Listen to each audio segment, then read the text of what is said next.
Today our topic is what Nietzsche and Stoicism have in common. At first glance, Friedrich Nietzsche, the 19th century German philosopher, and Stoicism, an ancient Greek school of thought, might seem like opposites.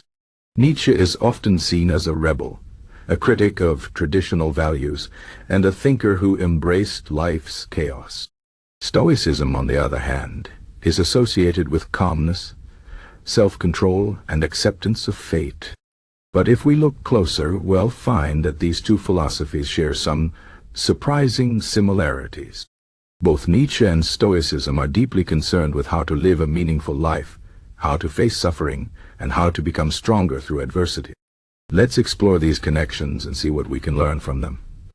First, let's talk about suffering. Both Nietzsche and the Stoics believe that suffering is an unavoidable part of life. The Stoics taught that pain, loss, and hardship are natural and should be accepted without complaint. They believed that we cannot control what happens to us, but we can control how we respond. This idea is central to Stoic philosophy.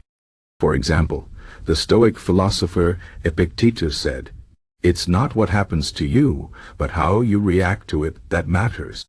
Nietzsche had a similar view, but he took it a step further.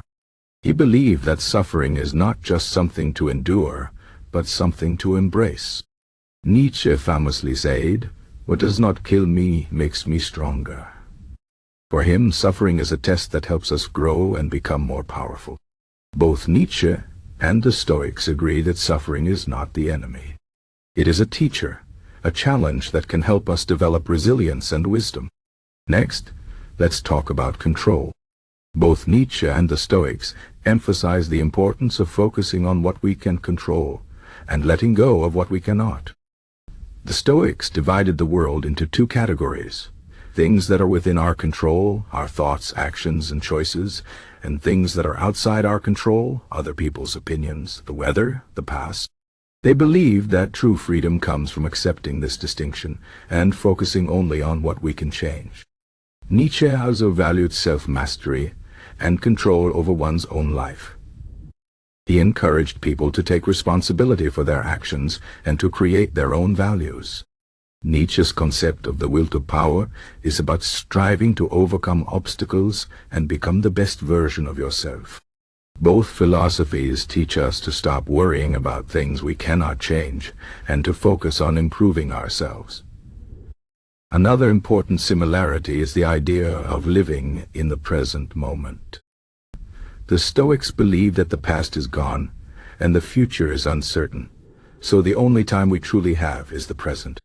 They advised people to live mindfully and to appreciate the here and now. Nietzsche also valued the present moment. He criticized people who waste their lives dwelling on the past or dreaming about the future. Nietzsche's concept of eternal recurrence asks us to imagine living our lives over and over again, exactly the same way. This thought experiment is meant to make us think about how we are living right now. Are we making choices that we would be happy to repeat forever? Both Nietzsche and the Stoics remind us that life is short, and that we should make the most of every moment. Now let's talk about self-improvement. Both Nietzsche and the Stoics believed that the purpose of life is to grow and become better.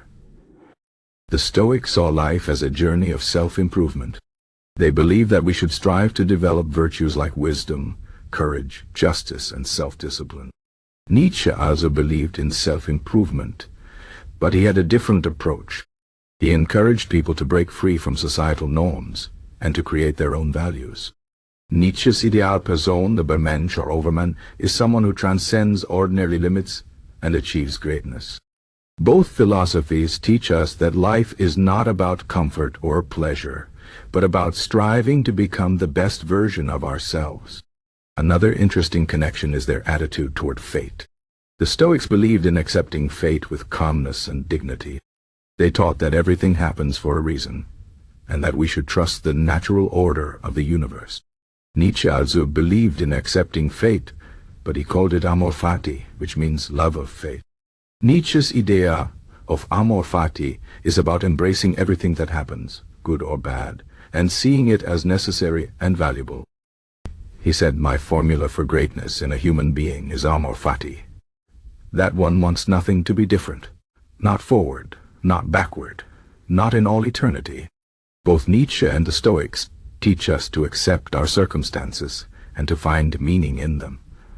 Finally, both Nietzsche and the Stoics emphasize the importance of inner strength. The Stoics believed that true happiness comes from within. They taught that we should not depend on external things like wealth, fame, or other people's approval. Instead, we should focus on developing inner peace and self-reliance. Nietzsche also valued inner strength. He believed that the key to a fulfilling life is to overcome weakness and to embrace challenges. Nietzsche's philosophy is about becoming strong, independent, and self-confident. Both philosophies remind us that we have the power to shape our own lives and that true success comes from within. In conclusion, Nietzsche and Stoicism have more in common than it might seem at first. Both philosophies teach us how to face suffering, how to focus on what we can control, how to live in the present moment, how to strive for self-improvement, how to accept fate, and how to develop inner strength. These ideas are not just abstract theories. They are practical tools for living a better life. Whether you are drawn to Nietzsche's boldness or the Stoics' calmness, you can find valuable lessons in both. The key is to take these ideas and apply them to your own life. Remember, life is not about avoiding difficulties, but about facing them with courage and wisdom. As Nietzsche said, he who has a why to live can bear almost any how. And as the Stoics would say, the obstacle is the way. So, no matter what challenges you face, remember that you have the power to overcome them and to grow stronger in the process.